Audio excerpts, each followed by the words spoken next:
Welcome back to Motor Authority. Today, we're diving into one of the most significant maritime developments in Southeast Asia, the 2025 patrol boats of the Philippine Navy. At a time when the Indo-Pacific region is increasingly becoming the stage for power projection and maritime tension, the Philippine Navy has taken a bold step forward. This year, 2025, marks a turning point in its defense modernization program, and at the center of that progress are its new, state-of-the-art patrol boats. These vessels aren't just about naval expansion, they're a symbol of sovereignty, security, and self-reliance. As the Philippines confronts growing challenges in its territorial waters, especially in the West Philippine Sea, the role of patrol boats becomes ever more critical. What makes these new boats so important? How do they compare with regional competitors? And what kind of message does their deployment send to the rest of the world? Let's find out. The new patrol vessels acquired in 2025 represent the Philippines' push toward modernizing its outdated naval fleet. Built in cooperation with foreign defense contractors and domestic shipyards, these boats feature cutting-edge technology that dramatically improves situational awareness, surveillance, and combat readiness. These aren't your average coastal defense ships. These patrol boats are fast, agile, and equipped with mission-critical systems designed for real-world threats. Let's talk about the specs. At approximately 44 to 50 meters in length, these vessels are compact yet heavily armed. They come fitted with advanced radar systems, electro-optical tracking devices, and satellite communication arrays. This means they can operate efficiently both day and night, in any weather condition.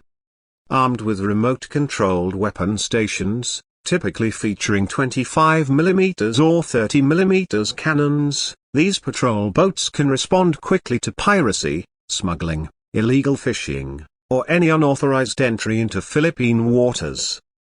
One of the key highlights of these boats is their propulsion system. Most are powered by twin high-speed diesel engines that allow speeds of up to 25 to 30 knots. This high speed is crucial for interception and rapid deployment missions. Whether it's responding to a distress call, patrolling a disputed maritime border, or escorting commercial shipping lanes, these vessels are built for quick action and endurance. They also feature stabilized hull designs that reduce drag and improve maneuverability, an essential feature when operating in unpredictable sea conditions like those in the South China Sea. In 2025, the Department of National Defense in the Philippines finalized contracts for more patrol boats to be built locally. This initiative, part of the Self-Reliant Defense Posture Program, not only boosts the Navy's fleet but also enhances the country's shipbuilding capacity. The boats are assembled at local facilities like the Philippine Navy shipyard in Cavite and in collaboration with international partners such as South Korea's Hyundai Heavy Industries and Israel shipyards. This collaboration ensures the vessels are equipped with top-tier electronics, sensors, and weapons.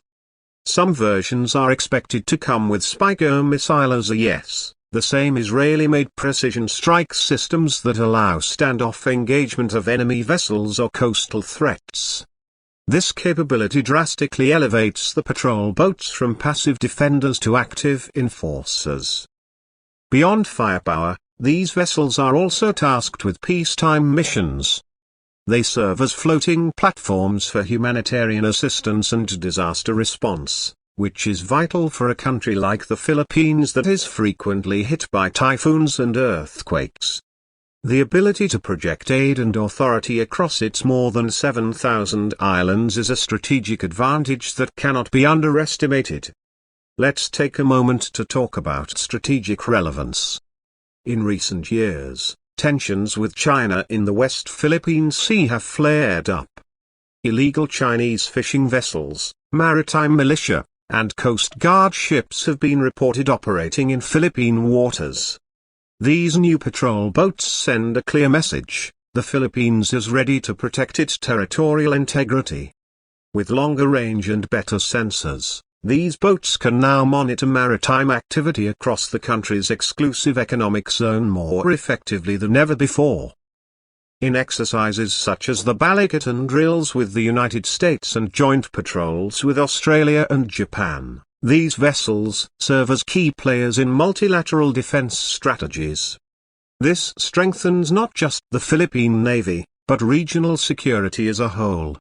It also allows Filipino sailors to train on world-class platforms, raising operational standards and fostering interoperability with allied forces. Maintenance and logistics are another area of improvement in the 2025 model. These boats are designed for ease of repair and refit. Modular systems allow quick upgrades and part replacements. Navigation and control systems are now integrated into digital consoles that reduce crew fatigue and allow for easier training.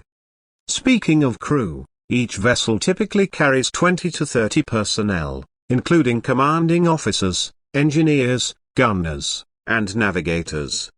The living quarters, though not luxurious, are optimized for comfort and operational efficiency. With air-conditioned control rooms, automated threat alert systems, and fire suppression technology, these boats provide a safe working environment even in combat conditions. One of the underrated aspects of this modernization is the psychological effect it has on the Navy itself. Filipino sailors, often working with outdated hardware, now operate on vessels they can be proud of, are ships that meet international standards. This morale boost enhances recruitment and retention across the service. Of course, no system is without criticism. Some defense analysts question whether the acquisition of small patrol boats is enough to deter larger threats like destroyers or aircraft carriers. The answer lies in layered defense. The patrol boats are only one part of a wider naval strategy that includes missile systems, corvettes, and air surveillance assets. As part of this network, these boats become the eyes, ears, and first responders of the maritime domain. And let's not ignore their cost-effectiveness. Compared to frigates or submarines, these patrol boats are relatively inexpensive, easy to maintain, and faster to deploy. That makes them ideal for a developing maritime nation with budget constraints but high strategic demands. For the Philippines, they are not just ships, they are smart investments in a volatile region. As we look ahead, the Philippine Navy is planning for even more advanced iterations of these vessels, including unmanned surface vehicles, USVs, and hybrid electric propulsion. The future of naval warfare is changing, and the Philippines is making sure it's not left behind. Through innovation, cooperation, and determination, the country is turning its archipelagic vulnerability into a strategic advantage. So, what does this all mean for 2025? It means the Philippine Navy is no longer a bystander in maritime affairs. With its new patrol boats, it is becoming a capable and confident actor in regional security. Whether facing pirates, smugglers, or foreign intruders, these ships are ready for the mission. That's it for today's video. If you're as fascinated by military tech, defense strategy, and naval innovation as we are, don't forget to like, comment, and subscribe to Motor Authority. Hit the bell icon so you don't miss any updates on global defense trends and the latest in maritime technology. Until next time, stay safe, stay informed, and keep your eyes on the horizon.